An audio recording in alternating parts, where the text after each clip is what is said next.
Whenever we are enrolling in any course, we have a lot of questions. क्या course करना चाहिए, क्या इस कोर्स पर जॉब मिलेगी या नहीं मिलेगी, इस कोर्स का स्कोप क्या है, कितने टाइम में कंप्लीट होता है, इसकी फीस क्या है, और ऐसे ही बहुत सारे सवाल हमारे दिमाग में घूमते रहते हैं. Why CFA is important to do? What are the job opportunities after doing CFA? Is CFA important or not? इतने सारे क्वेश्चंस आते हैं, तो मैंने सोचा कि एक वीडियो इन सारे क्वेश्चंस को कवर करने के लिए बना ही दी जाए.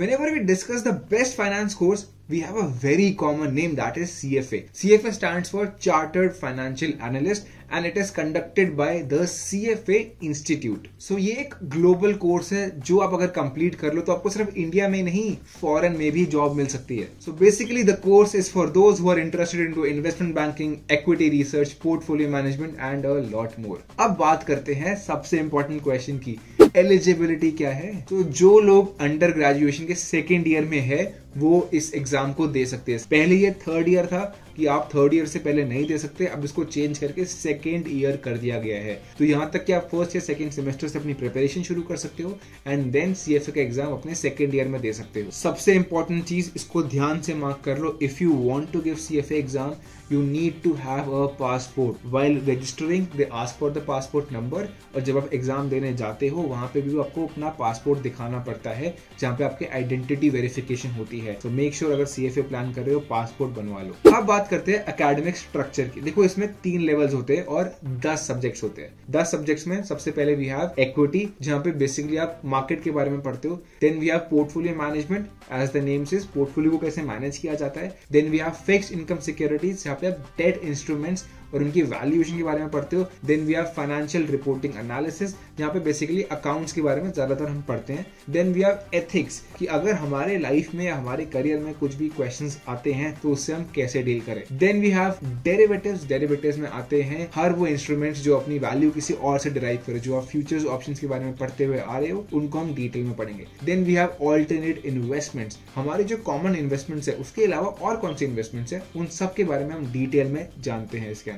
Then we have quantitative analysis जहां पे मोस्टली कैलकुलेशन, स्टैट्स, हाइपोथेसिस इसके बारे में रहता है. Then we have eco. Eco मतलब इकोनॉमिक्स जहां पे माइक्रो और मैक्रो दोनों के दोनों होंगे. And finally we have corporate finance जिसमें as the name says everything that is required in understanding finance in detail. ये समझने के बाद हमको समझना है कि इतना सब कुछ पढ़ने के लिए टाइम ड्यूरेशन कितना लगेगा. तो देखो हर एक स्टूडेंट का एक अलग पढ़ने का तरीका होता है और कितना वो टाइम इन्वेस्ट करते हैं. But if you ask me personally 6 months is a good time to prepare for CFA. But अगर आप 6 महीने कंसिस्टेंटली पढ़ाई करते हो this is more than enough और I think it is for all the 3 levels. अब सीएफए चार्टर लेने के लिए ना आपको 4000 घंटे का वर्क एक्सपीरियंस सबमिट करना है, जिसके बाद आप अपने नाम के आगे सीएफए भी लगा सकते हो. बट आप पहले तीनों लेवल्स करने हैं, फिर 4000 घंटे का वर्क एक्सपीरियंस सबमिट करना है and then you can do that. सबका करने का अलग अलग तरीका होता है. बहुत लोग क्या करते हैं कि ग्रेजुएशन के अंदर लेवल 1 दे दिया, फिर एमबीए किया, तो फिर एमबीए के साथ में एमबीए के बाद में लेवल 2 और लेवल 3 दे दिया. लेवल 1 आप साल में 4 बार दे सकते हो, मतलब 4 अपॉर्चुनिटीज मिलती है आपको एग्जाम देने की. लेवल 2 और लेवल 3 थोड़े से ज्यादा स्प्रेड आउट है. अब आते हैं सीएफए पासिंग परसेंटेज पे.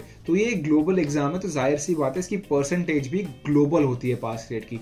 लेवल 1 के अंदर पास रेट इज अराउंड 37-38%. लेवल 2 के अंदर इट्स मोर, इट्स अराउंड 44% और लेवल 3 के अंदर nearly 50% people clear the CFA exam. Another thing जो बहुत लोग पूछते हैं, CFA exam is based on percentiles. तो आपको आपकी परसेंटाइल एग्जाम के रिजल्ट के साथ में ही पता चलेगी. बट हाँ, अगर आप 70 to 80% कंसिस्टेंटली मॉक में स्कोर कर रहे हो then you are all good to go. अब बात करें एग्जाम पैटर्न की तो लेवल 1 है टोटली एमसीक्यू बेस्ड. बट हाँ, लेवल 2 और लेवल 3 ऑब्जेक्टिव और सब्जेक्टिव दोनों होते हैं. सबसे बड़ा क्वेश्चन अब आता है कि स्कोप क्या है यहाँ पे, कि यार सीएफए करने के बाद जॉब मिलेगी नहीं मिलेगी, मिलेगी तो कितनी सैलरी होगी. तो ये सब समझते हैं हम. अब यार ये मत सोचना कि सीएफए करने के बाद जॉब नहीं मिलेगी. अगर आप एटलीस्ट 2 लेवल करते हो, मैं तो कहूंगा तीनों कर लोगे तो बेस्ट है. बट अगर एटलीस्ट 2 लेवल करते हो you are eligible for so many jobs.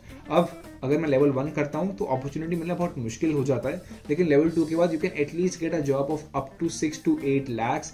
अगर आप फ्रेशर हो तो भी मिल जाती है वो. एरियाज ऑफ रिक्रूटमेंट तो बहुत सारे हैं, corporate finance, financial analyst, risk manager, risk analyst, और बहुत सारी companies including big four like KPMG, PwC, Deloitte, EY and other financial firms are ready to hire you if you have a CFA degree. On average, it takes 2 to 3 lakhs to complete the CFA course. इसमें obviously आपकी जो tuition fees है, may be books की fees है, calculator की fees है, वो सब सेपरेट रहती है. बट यहाँ पे किसी ने मेरे से पूछा how to reduce the CFA fees. देखो CFA फीस रिड्यूस हो सकती है अगर आप CFA स्कॉलरशिप के लिए अप्लाई कर दो. अगर आपको CFA स्कॉलरशिप की वीडियो चाहिए, कमेंट करो कि CFA स्कॉलरशिप वर्ड को, और we'll make a video on that as well. Now the last part of the video comes.